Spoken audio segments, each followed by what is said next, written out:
Good afternoon, ladies and gentlemen. Very happy to have you with us. Again, this is the 41st Annual Cancer Control Society Convention, Labor Day weekend 2013, at the Sheraton Universal Hotel in Universal City. Dr. Omar Amin is our next speaker. PhD, researcher, and his specialized topic is parasites, parasitology, not to be confused with parapsychology. He deals with real things, not imaginary or perceived. So again, we know that parasites have been very key, crucial issue with cancer and other diseases. So Dr. Amin, very happy to have you here. Thank you very much, sir. Thank you. My name is Omar Amin. We're going to go together on a journey today to explore the relationship between parasites and cancer, as well as parasites and other chronic infectious diseases. They're all very closely tied up together. If there's anything that you're going to forget today, please forget everything except the statement I'm going to tell you in the next couple of minutes. I hope you remember this. In our cross-sectional studies in the United States, we have about 32% positive recovery yields of parasites of patients that we test. Stool, urine, blood, what have you. And that does not indicate or account for the patients that do not get to be tested or escape the attention of the practicing physician. In the United States, regrettably, our medical practitioners are not trained to recognize a parasite infection, and accordingly, if that is lacking, then it becomes even more difficult to prescribe a test for a possible suspicion of a parasite case, and then subsequently being able to treat that patient properly. So the emphasis of my talk will be on how to recognize a parasite infection, knowing, as we do know, that if 32% of the cross-sectional study in the United States shows positive infections of parasites, and add another 10% or so for those which do not get to be tested, so roughly I'd say at least 50% of the US population, all ages and both sexes, are infected with parasites. Look around, and the next person sitting next to you may be the one that has the parasite infection, because obviously you're not the one. So if there's 100 people here in this room, there's about 50 of you have parasite infections. So why is that important?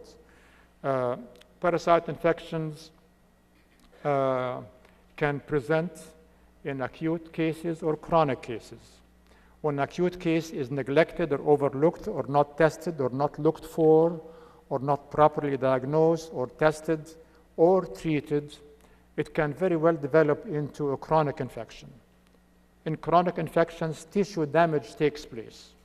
When the tissue is damaged, the tissue will attempt to regenerate itself, hopefully back to its normal state.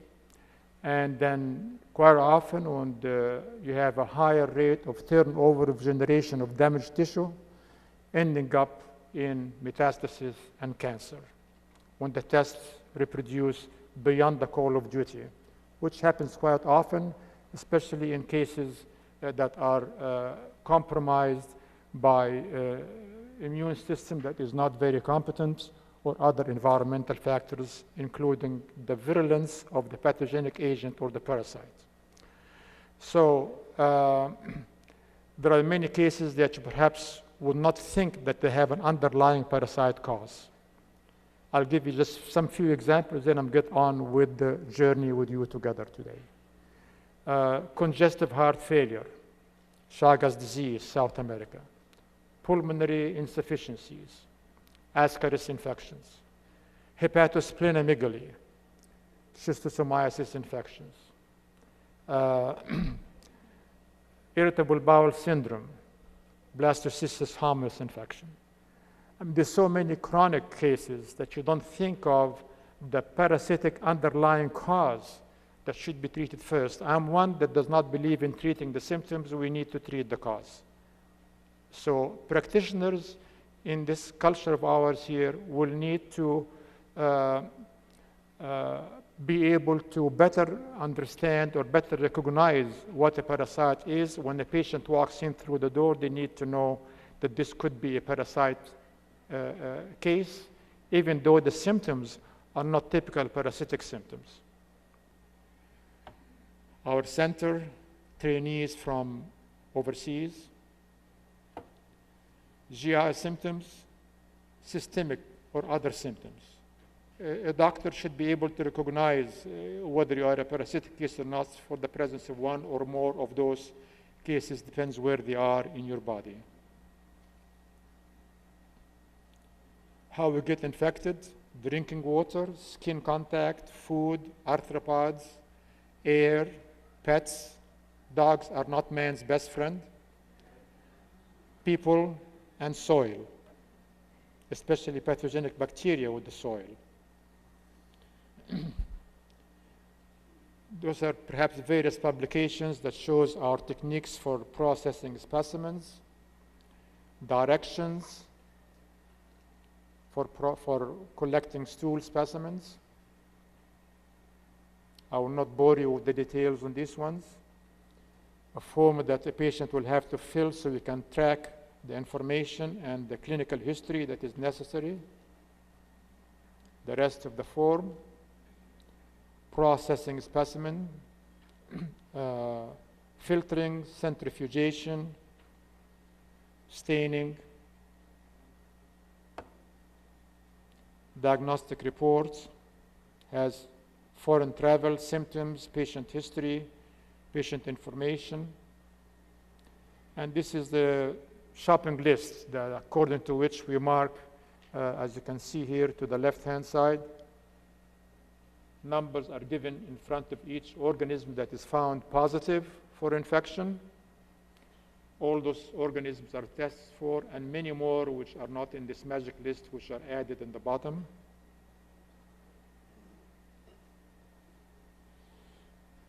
This is the biggest study done in the United States. We published this in the American Journal of Tropical Medicine and Hygiene, which shows our recovery rates of various organisms.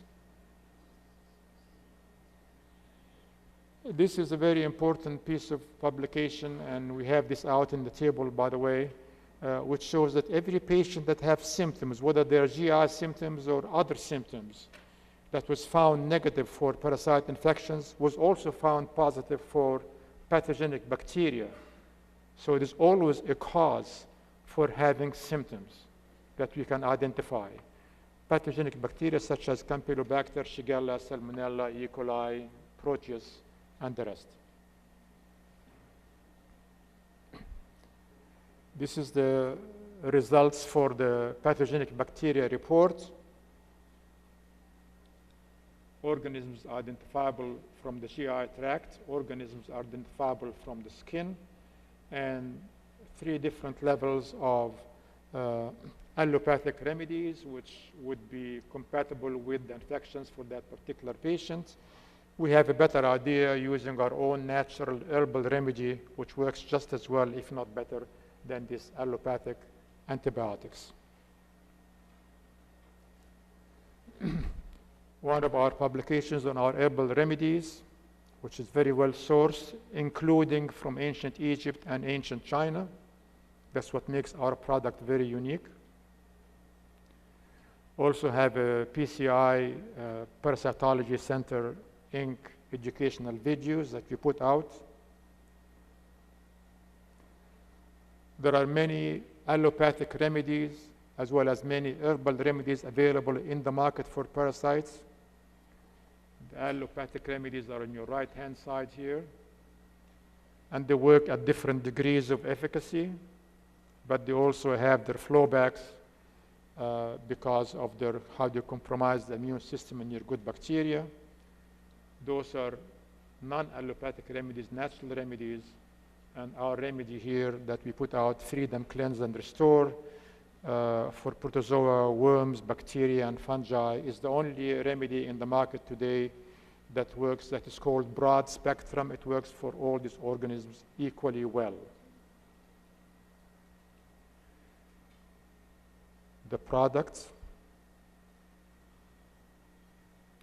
Freedom cleans you of parasite, cleans you of toxic and metabolic waste of the parasites, and restore will regenerate the damaged tissue back to normalcy.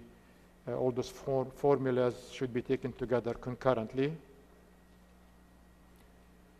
Blastocystis hominis. Now, remember what I'm going to say now, because that's going to be your hint as to the proper answer to the questions that we started with before.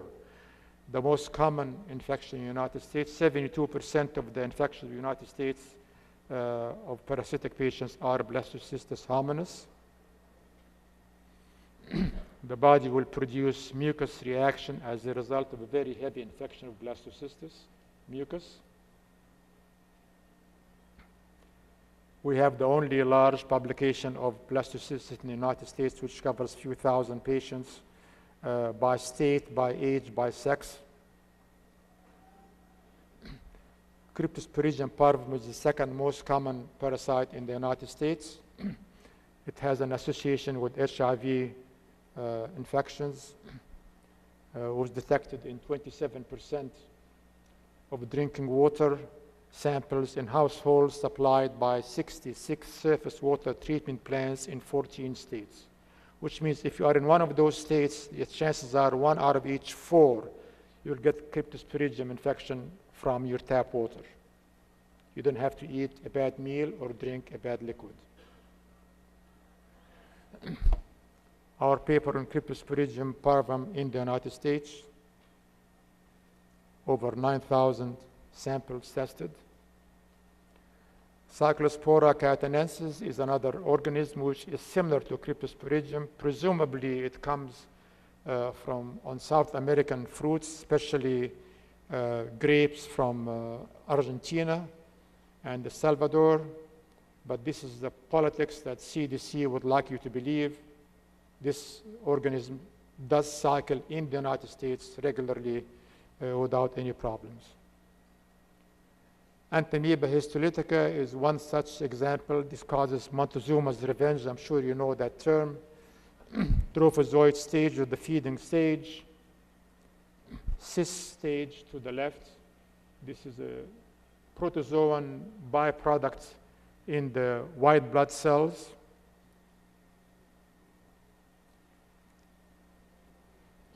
The organism penetrates the intestinal lining, causes these ulcerating spots in the large intestine. The patient can have ulcerative amoebic colitis and mucocutaneous amoebiasis around. This is the anal orifice, this is the intestinal tract. The patient died from a chronic case of entamoeba infections, and which was complicated by a cancer in the same area. One of the examples of how parasites can cause cancers. Also, the same parasite, once it crosses the intestinal barrier, it becomes bloodborne, will goes to the brain, and this is the brain of a patient that died from stroke. This is a patient that was dissected. This is that same patient's liver here, which is opened up and showed to be metastasizing and enlarged. This liver is about 2.5 times the normal size of the liver in a normal patient. A chronic case of amoebiasis. Entamoeba coli is another organism similar to Entamoeba histolytica, but it is less pathogenic. Giardia lamblia, giardiasis, will cause a wide variety of abdominal and intestinal symptoms, mostly in drinking water. And recent study shows that over 20% of households supplied by surface water treatment plants will naturally be contaminated by cysts of Giardia lamblia. The cyst is to the right here, and the trophozoite is to the left. Balantagium coli, this is the case. Balantagium coli normally lives happily ever after in the intestinal tract of swine. It does not bother them. Swine are naturally immune to it, but when it infects a human being accidentally, it can cause intestinal problems, including this cancer case here from the intestinal tract of a case. that died from secondary bacterial infection with the complication of cancer. Those are presumably non-infectious, or I say non-pathogenic protozoans, but there's no such thing as non-pathogenic protozoans because the body will ultimately have to react to a foreign body living in it or off of it. The body will not be indifferent. So problems can and do happen. We have documented this in many of our publications. Our center has over 200 publications on parasites and parasitic diseases. Some examples of pathogenic protozoa, presumably non-pathogenic protozoa, they will still cause symptoms.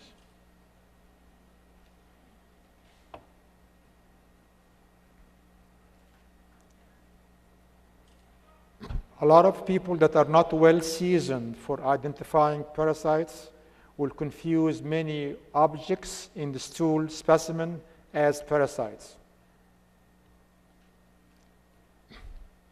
White blood cells are not amoeba, red blood cells, columnar epithelial cell lining of the small intestine, squamous epithelial cell lining of the large intestine and the anal area, yeast infection, Candida albicans, Geotrichum are fungi, as well as Alternaria, another kind of fungus. They are not parasitic per se. Tomato skin, mucus cas. Many people think of mucus cas as roundworms. They are not. Bean sprouts look like roundworms. Citrus particles can be confusing to some people. Pollen grain is not a parasite.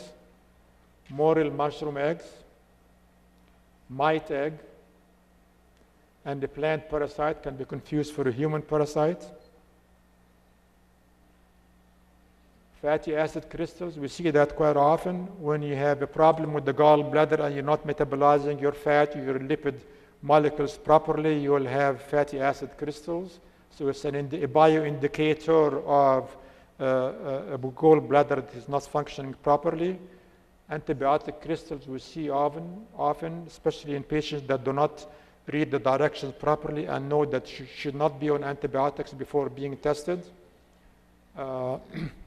Undigested food, this is potatoes actually. We sometimes diagnose what the patient had for dinner the night before providing the stool specimen from the shape of the food particles, molecules. Undigested food, plant hair, Trichomonas vaginalis, and here is a case of vaginitis as seen through vaginal speculum. This typical creamy discharge is actually Candida albicans in that particular sample. In females, it is not uncommon that intestinal infections can be moved into the urogenital tract or vice versa.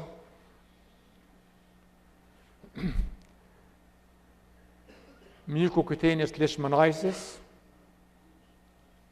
You don't go to the dermatologist for this symptom.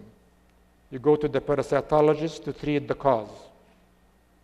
No amount of potence on anything you put on the skin is going to resolve this issue unless if you resolve the parasite infection first on the inside.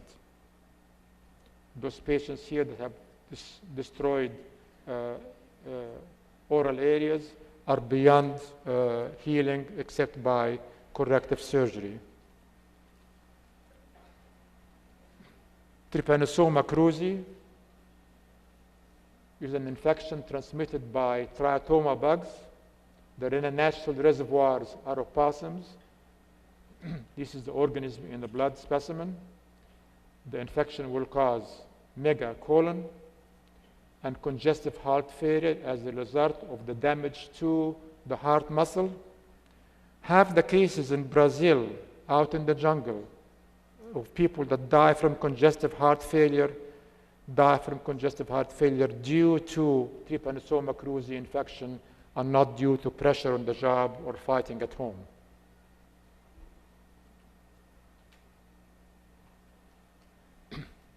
Toxoplasma gondii. It's a disease transmitted by a disease caused by the presence in cats for the most part. They have a cycle that runs into the cat, and sometimes they have congenital malformation in children which are born to mothers with that infection. And contrary to what you know about German measles, they say the offspring are more susceptible to being defective during the first three trimesters of pregnancy. In the case of Toxoplasma gondii, it is the last 3 months of pregnancy that are more conducive to having problems in childbirth and malformed babies.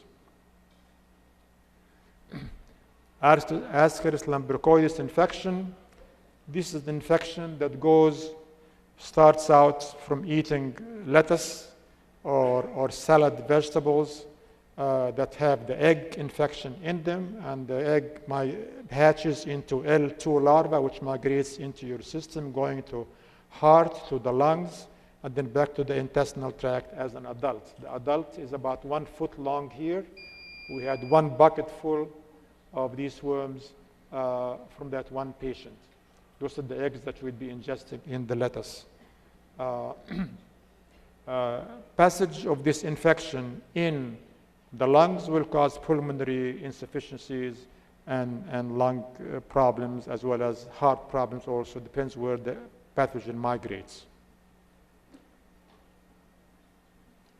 They can also block the biliary ducts.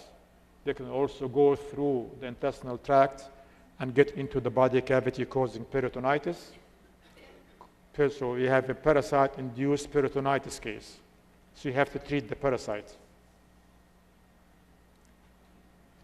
Anisakis is a parasitological case. It's common in the United States on the West Coast. It is most common in Hokkaido in Japan, and next largest endemic center is in Amsterdam, Holland.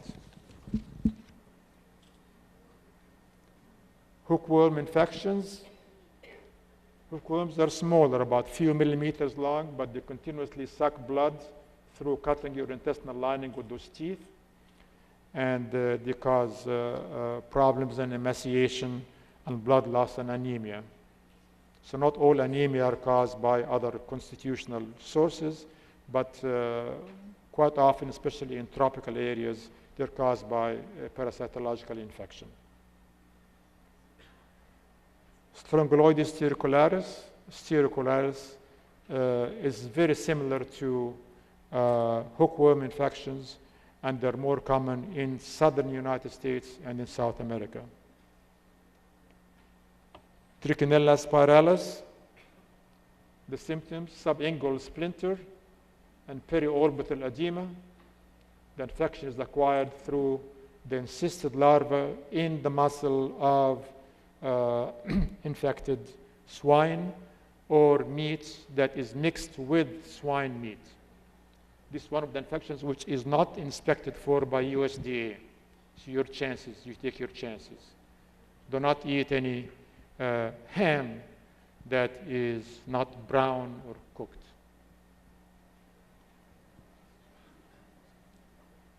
Enterobus vermicularis, the causative agent of pinworm infections, usually in the very young and the very old, and in the homes for the ages or childhood nurseries.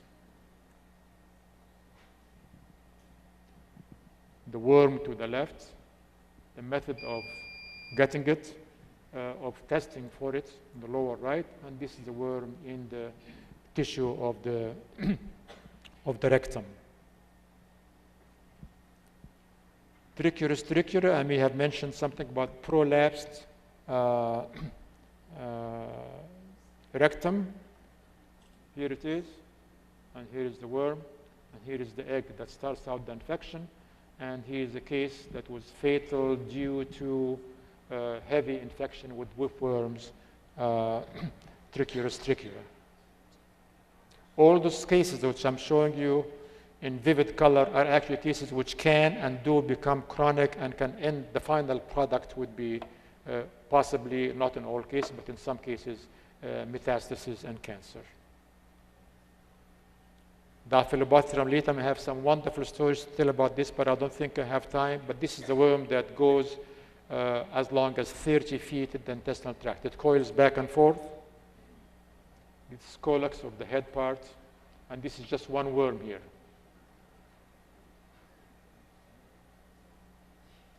Tinea solium and Tinea saginatus. This is Tinea solium to the left. It's another worm that can be 1 to 2 feet long. The proboscis of the head part has a number of hooks on it. This is the actual worm here. And the larvae of the worm have an affinity to migrate into body cavity organs and can go to the brain, can go to the eye orbit, can go to the muscles. The cycle involves, this is Echinococcus granulosus, another tapeworm that has a different cycle of infection, which involves the dog and the sheep.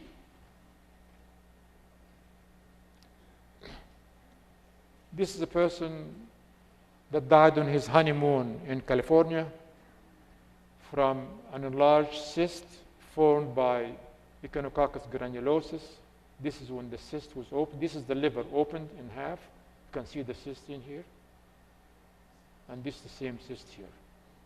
My time is up, but I'll be happy to speak with any one of you who have any questions after I'm out of here, I guess. So we'll talk with you if you want to. Thank you for your attention.